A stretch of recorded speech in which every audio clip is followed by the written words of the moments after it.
امام ذہبی رحمہ اللہ نے ایک محدث محمد بن ہارون الرویانی ان کے ترجمے میں چھوٹا سا قصہ نقل کیا کہ طلب حدیث میں 4 محدث ایک مقام پر اکٹھے ہو گئے اور چاروں کا نام محمد تھا. ایک یہی محمد بن ہارون، دوسرے محمد بن جریر الطبری، تیسرے محمد بن اسحاق بن خزیمہ اور چوتھے محمد بن نصر المروزی. چاروں ایک مقام پر اکٹھے ہو گئے طلب حدیث میں، اور قیام طویل ہو گیا، نفقہ ختم ہو گیا، لیکن کسی سے سوال نہیں کیا، اپنے فقر کا اظہار نہیں کیا. 2-3 دن کا فاقہ برداشت کیا، لیکن جب دیکھا کہ بھوک قابل برداشت نہیں رہی تو پھر یہ طے کیا انہوں نے کہ کسی سے اپنی حالت کا ذکر کرنا پڑے گا اور مانگنا پڑے گا. لیکن کون مانگے؟ وہ کہے تو مانگ، وہ کہے تو مانگ. آخر فیصلہ قرآن دادی پر ہوا. قرآن دادی کر لیتے، جس کا نام نکلا وہ جا کر مانگے گا، مانگ کر لائے گا.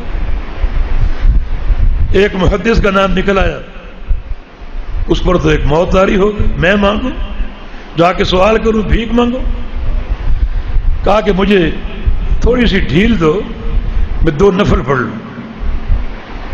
2 نفل پڑھے اور دعا مانگنی شروع کی. یا اللہ تیرے علم میں ہے یہ 4 افراد محامد اربع جن کا نام محمد، یہ 4 محمد نامی شخص تیرے پیغمبر کی حدیث کی طلب میں یہاں موجود تھے اور بھوکے اور ان کو فقر لاحق ہو چکا ہے. تو ان حالات کو جانتا ہے. وہ گر گڑا کر دعائیں مانگ رہے. باہر دروازے پہ دستک ہوئی، دروازہ کھولا گیا. وہ وقت کے حاکم کا ایلچی تھا اور کہا کہ بادشاہ کو یہ خواب آئی کہ فلاں گھر میں 4 افراد ہیں، چاروں حدیث کے طلبہ ہیں اور چاروں بھوکے ہیں.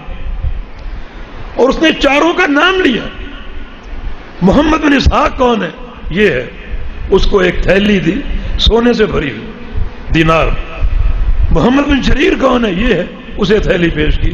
محمد بن نصر کون ہے؟ یہ ہے. اسے تھیلی. محمد بن ہارون کون ہے؟ کہا وہ دعا مانگا. کیا قرب ہے اللہ رب العزت کا. وہ ابھی دعا مانگ رہے، اللہ کی مدد آ گئی. یہ رجال کا کام ہے.